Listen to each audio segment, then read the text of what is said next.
In the heart of every story lies a truth, a pulse that beats in time with our own. Have you ever felt the chill of the woods?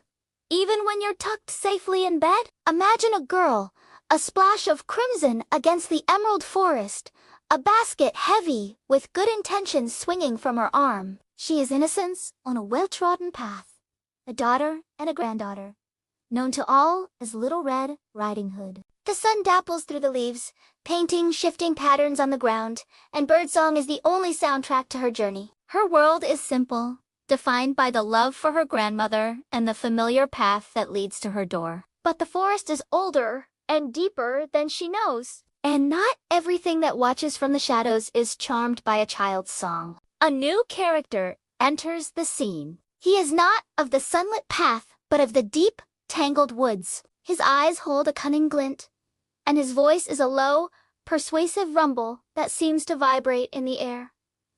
The wolf. He doesn't lunge or snarl.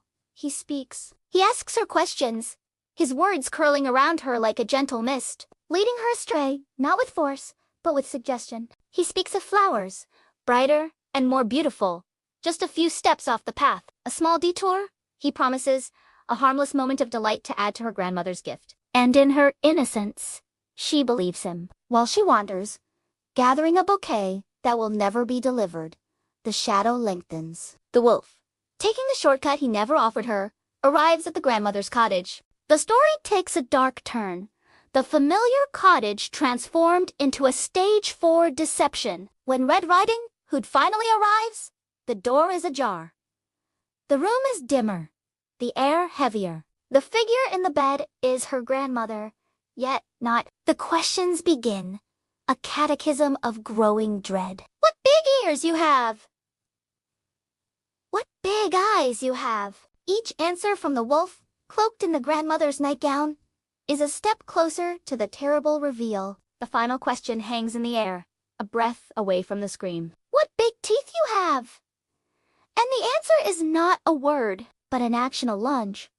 A devouring, the culmination of a perfectly executed hunt. The hunter becomes the hunted, and the familiar world is swallowed whole. It is a stark reminder that the path is there for a reason, that not all friendly voices have friendly intentions, and that the deepest darkness often wears the most convincing disguise. This is the power of a tale, a journey that mirrors our own navigation of a world filled with both sunlit paths and whispering shadows. It's more than just a story. It's a lesson etched into our collective memory, a warning that echoes long after the final page is turned.